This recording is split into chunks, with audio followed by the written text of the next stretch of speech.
Let's talk about Survive the Island, a game that's all about rescuing adventurers and avoiding sharks.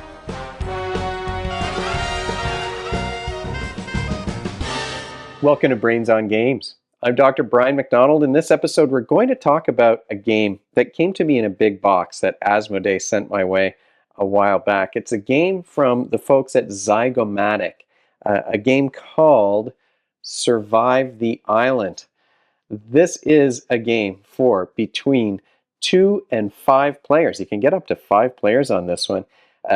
This game works with kids aged 10 and up, and games only take about 45 minutes to play.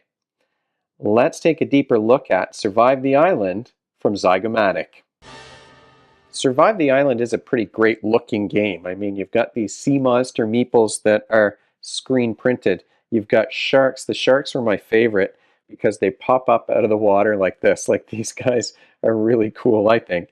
And then you've got the kaiju. There's only a couple of kaiju. I think you've got 5 sharks and 5 sea monsters.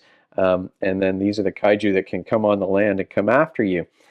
The game is going to start just with tiles on the board. Now, I've already put these adventurer meeples on them. You can see that they're wearing little safari hats, I guess, is what they're supposed to wear on the box. You might have noticed they kind of look like an Indiana Jones style. But you've got these tiles. There's an outline on the board that shows where the tiles are supposed to go. The tiles are interesting because, well, for one thing, they have 3 thicknesses. So you've got these really thin beach tiles, you've got thicker tiles with forests on them, and then the mountains are the thickest of all, they have some pretty negative events on the back of them. So each tile does have something on the back that's going to happen when you claim that tile. I'll explain how that works. Like I said, you start without any adventurers on the board. All the tiles are shuffled up and laid out randomly. But this is a light family weight game. I mean, honestly, it's a great game for families because it's easy to figure out. We had lots of laughs even with grown-ups playing this one. I haven't played it with any kids yet, honestly, but this is, to me, this is a perfect family game. The goal of Survive the Island is to rescue as many of your adventurers as possible. And all of the adventurers have a certain number of treasure points that are printed on the bottom of them. This is an interesting mechanic in this game. You're drafting your position. So you're placing one adventure at a time and going around the table. Each player places one until they've all been placed and all 40 tiles are covered up.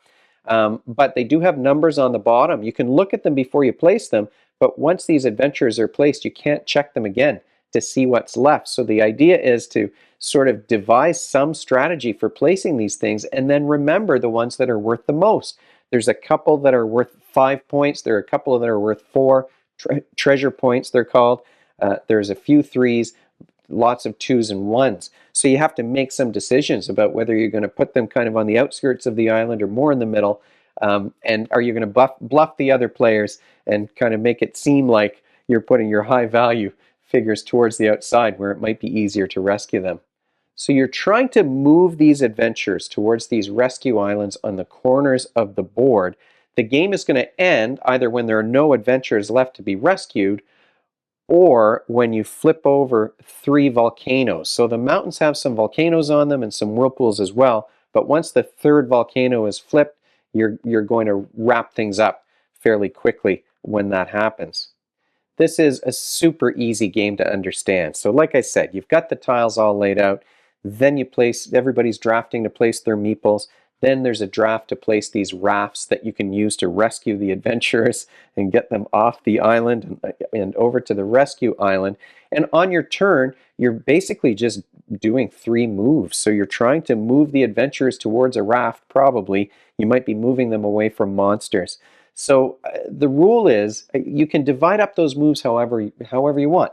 I could move one adventure 3 spaces. You're allowed to end on a space that's occupied by another meeple. You just can't start that way when you're doing the draft. You're trying to get them to these rafts. You can move a raft as part of your move as well. So I could move this guy to. One limitation when it comes to movement is that if I move an adventure into the water, well, that adventure can't be moved again. So in the water when you're swimming, that's pretty slow. You can't keep moving again and again. And this island is going to sink as you play through the game. So you're going to have some adventurers who are trying to swim towards some rafts so that they can get away from the sharks and the kaiju and the sea monsters that are chasing after them. Once you've done your 3 moves, then you have to claim a tile from the board. You always have to claim one of the thinnest tiles that are available. So at the beginning, there's all these beach tiles. They're the thinnest.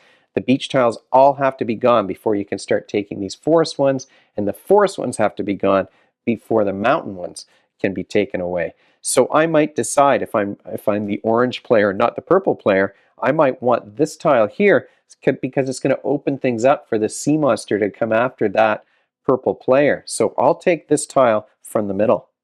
Once I've grabbed the tile, anyone who was on that tile goes into the water, and there's something on the back. Now, if there's a red outline, that's an immediate effect. There's a green outline on some of these that you can hang on to. One of my favorite tiles is that there's some shark repellent, and if a shark comes after you, you can spend that tile to make the shark, to take the shark off the board. You can, in fact, you can use that against a kaiju as well, but not the sea monsters.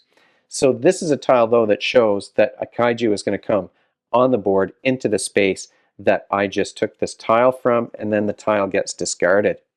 You have a reminder card. Each player is going to have a reminder card that tells them what all the different backs of these terrain tiles will allow them to do. And on the other side, it shows what the sea creatures will do when they're interacting with some space. So I just placed the kaiju on the board, so he's going to interact with the character in his space.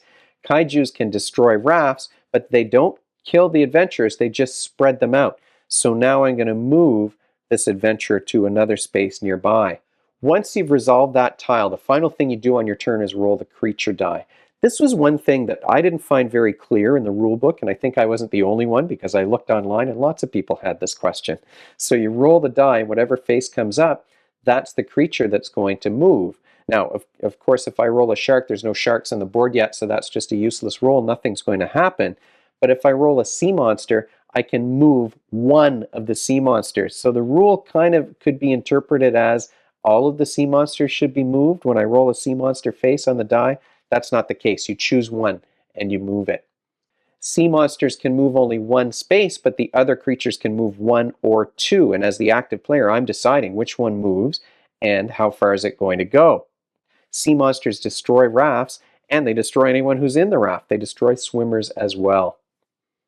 These sharks don't do anything to adventurers who are on rafts, but if there's an adventurer who's stuck in the water, a shark could attack that adventurer and remove it from the board.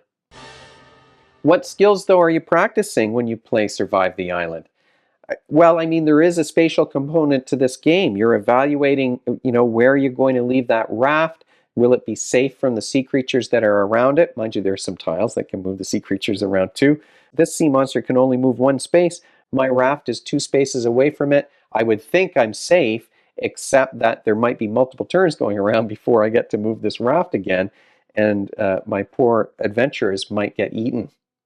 So there is definitely a spatial component. You're doing a bit of visual spatial reasoning here, even at the beginning when you're drafting where you're going to put your adventurers and how much points are those worth. There's a spatial component to it. You're thinking about, how am I going to get as many of these high point value adventurers as possible away from this island without losing them along the way. There is a memory component too, of course, because you're not allowed to look at the numbers on the bottom of these adventures once you've placed them. So you kind of have to either have a strategy to make it easy to remember. Oh, I'm going to place all my ones on forests if I can, or you're going to have some trick that will allow you to kind of recall where the high value adventurers are to make sure that you rescue them. I mean, there's some strategy here, and so you do have to budget your movements to get as many adventurers rescued as possible, and you have to plan ahead in order to make that happen. You might be planning ahead in terms of where you're going to leave those adventurers. Maybe you don't want to leave people on these desert spots. That might be your first plan of attack, is to get everyone off the desert so that you're not going to be stuck with figures that are floating in the water and they can't move very far or very fast. Whenever you're doing that planning ahead and budgeting, those are examples of executive functioning skills, those skills and behaviors that you need to work towards the goal, in this case, the goal of rescuing those adventurers and maybe positioning the sea creatures so that you're safe and your opponents are at risk of being eaten. Final thoughts, though, about this spatial game that requires some memory and some planning. Like I said earlier in this video, Survive the Island is a perfect family game. I think it's appealing to the kids, and younger kids can get the hang of this one. The figures are appealing. The theme, I think, is appealing, and it's fun, and there's enough strategy. It's simple, but there's still enough strategy to keep you interested. It's a light game. It's a family weight game, but we did have some laughs playing this game. Some laughs even with the way that these rafts work. So one of the things that I think is interesting here is that anyone can move a raft that doesn't have anyone on it. You control a raft, though, if you have the majority. So if I've got 2 characters on here, an opponent could still put 1 figure on this raft. There's space for 3 meeples on here. But if I've got 2 characters and someone else has 1, I'm still in control. I'm choosing where that raft is going to move. But is it ever fun as the opponent to take up a space on a raft controlled by another player? They're trying to rescue their 2 guys, and you've got your extra adventurer on there, and they're going to be spending their actions saving you. Or maybe they're going to debate, well, now I don't want to move those adventurers. Maybe they're not worth very much. So maybe you're going to try and bluff to get someone to put their high value adventurer on your raft, and you've only got 1 point characters on there, so it doesn't matter to you if you lose them or not. That was a fun mechanism, and there was lots of laughs when we did that. There's lots of player interaction here. You really are focused even on other players' turns, because they have to roll that creature die, and what those creatures do matters to you. Your adventurers might get eaten before it comes back around to your turn. So there's a lot of interaction. I really like that majority control of rafts. You can choose to move a raft away. If nobody's on this yet and I don't want these orange characters to be rescued, maybe I'm going to move it away. I spend one of my actions, but it forces my opponent to spend one of theirs. Just a fun, light, interesting, funny game. This is like a recent edition of an older game. I think the older one had whales instead of kaiju, but I mean, who wouldn't want to have Godzilla on the board instead of whales just floating around in the water? I quite like these meeples, and they are different sizes, and they're chunky, and they're screen printed. It's thematic. The components are great. The theme is fun. The interaction is fun. There are some cool mechanisms here, but it's a game that you're going to want to play with. Most of the time, you're going to play it with kids. Maybe you'd play it as a filler with adults, but most of the time, you're going to be playing this game with younger people, and we had a good time doing that. Are there downsides, though, to Survive the Island? Okay, it's not the most advanced strategic heavy game, but you know that going into it, because it works with kids aged 10 and up.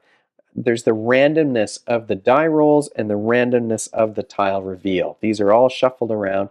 You know how many of each tile, how many of each ability is on the opposite side of this tile. You get that information from your little player guide here that I'm holding sideways.